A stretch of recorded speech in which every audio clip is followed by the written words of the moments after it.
वाड़ी के सेतपुरा गांव में बोरवेल में फंसे 3 साल के प्रहलाद को सुरक्षित बाहर निकाल लिया गया है। एनडीआरएफ की टीम ने रात 3 बजे के करीब बच्चे को बोरवेल से बाहर निकाला है और यहां पर रेस्क्यू ऑपरेशन के 90 घंटे के बाद राहत और बचाव दल को पूरे ऑपरेशन में सफलता मिली है। बोरवेल से निकाले जाने के बाद बच्चे को मेडिकल परीक्षण के लिए निवाड़ी के सामुदायिक स्वास्थ्य केंद्र ले जाया गया। आपको बता दें कि 4 नवंबर को 3 साल का प्रहलाद खेलते खेलते ही खेत में बने हुए 200 फीट गहरे बोरवेल में फंस गया था, जा गिर गया था और प्रहलाद करीब 60 फीट की गहराई पर ही फंस गया था। जानकारी मिलने के बाद प्रशासन ने रेस्क्यू ऑपरेशन शुरू किया और रेस्क्यू ऑपरेशन में सेना, एनडीआरएफ साथ ही एसडीएफ की टीमें भी जुटी हुई थी, जिसके बाद 5 दिन चले और रेस्क्यू ऑपरेशन में प्रहलाद की जान बचाई जा सकी।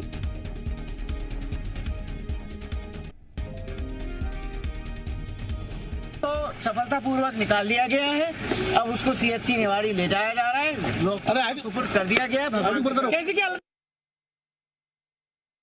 देखिए, लगभग पिछले 3-4 दिन से ये रेस्क्यू ऑपरेशन चल रहा था और हमने सुरक्षित रूप से बच्चे को बाहर निकाल लिया है। इसमें रिसोर्स पर्सन के तौर पर एनडीआरएफ, एसडीआरएफ और आर्मी की सेवाएं ली गई और लगातार ये बड़े पैमाने पर रेस्क्यू ऑपरेशन चलता रहा। बच्चे को प्राथमिक स्वास्थ्य केंद्र लेकर के गए हैं अभी, जो कि हमारी सीएचसी है निवाड़ी में, वहाँ, और फर्दर उसको जैसी मेडिकल हेल्प की ज़रूरत होगी वैसा उसको आगे रेफर किया जाएगा।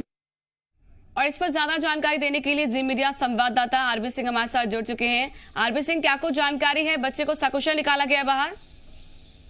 आपको बता दूं कि निवाड़ी जिले के सेतपुरा गांव में पिछले 5 दिनों से चले रेस्क्यू ऑपरेशन के दौरान 90 घंटे चले ऑपरेशन चलने के बाद बोरवेल में फंसे प्रहलाद को सुरक्षित बाहर निकाल लिया गया है रेस्क्यू टीम द्वारा। और बोरवेल से बाहर निकालने के बाद प्रहलाद को मेडिकल उपचार के लिए सीएचसी निवाड़ी भेजा गया है, जहां मेडिकल जांच के बाद आगे की कार्रवाई की जाएगी। जी, तो काफी घंटे लग गए और मतलब देखा जाए तो एक पूरी टीम वहां पर लगी हुई थी इतने दिनों से और उम्मीद ये थी कि बच्चा बस सकुशल निकल आए, इसीलिए पूरी कोशिशें इसी अनुसार जो है की गई है कि वहां पर पहले एक कैनन बनाई गई और फिर उसके जरिए जो है बच्चे को निकाला गया। तो बच्चा जब जिसको देखा गया तो क्या वो बेहोशी की हालत में था?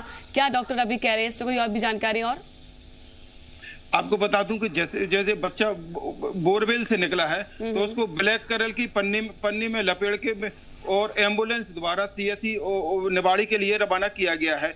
अब यह कहना तो अभी कुछ नहीं कह सकते कि अनकॉन्शियस है कि क्या है, क्योंकि जब तक मेडिकल चेकअप होने के बाद डॉक्टर द्वारा पुष्टि नहीं की जाती है तब तक अभी कुछ नहीं कहा जा सकता है। जी ठीक है। अब परिवार के लोग खुश हैं क्योंकि अब उनका बच्चा बाहर आ चुका है, इंतजार वो कर रहे थे, दिन से परेशान थे। जी, परिवार के लोगों का तो ये कहना है कि अब हम भी बहुत दिन से परेशान थे, 5 दिनों से टकटकी लगाए बैठे थे कि जैसे ही हमारा प्रहलाद बोरवेल से बाहर निकलेगा क्या अच्छी खबर मिलती है। पूरे गांव वालों की अभी भी उम्मीद ये है कि मेडिकल चेकअप के बाद उन्हें एक अच्छी खबर सुबह मिलेगी कि प्रहलाद हमारा सुरक्षित और जिंदा बाहर आया है। लेकिन अभी जब तक मेडिकल जांच नहीं हो पाती है और मेडिकल डॉक्टर पुष्टि नहीं कर पाते हैं तब तक इस मामले में कुछ कहना अभी जल्दबाजी होगी। बिल्कुल जल्दबाजी होगी और अभी जरूरत इस बात की है कि थोड़ा इंतजार किया जाए कि डॉक्टर क्या कुछ कहते हैं। तो लेकिन अभी जरूरत इस बात की ये भी हो गई है कि प्रशासन अब ये भी अलर्ट रहे, गांव के लोग भी अलर्ट रहे कि अपने ही खेत में, अपने आसपास कोई भी इस तरह के बोरवेल बनाए जाते हैं तो पहले प्रशासन की अनुमति हो, उसके बाद ही बोरवेल बनाने का काम हो, ये अब आवश्यक हो गया है। जी, आपको बता दूं कि इस घटना को लेकर निवाड़ी कलेक्टर द्वारा आदेश भी कर दिए गए हैं कि अब जिले में बगैर परमिशन के कोई बोरवेल नहीं लगाया जाएगा और जहां बोरवेल लगे भी हैं उनके लिए प्रशासनिक अधिकारियों की और कर्मचारियों की एक टीम तैयार कर दी गई है कि जो मौके पर जाके देखेगी कि कहीं बोर इस प्रकार के खुले पड़े तो नहीं है जिससे कहीं इस प्रकार की घटना की पुनरावृत्ति हो सके।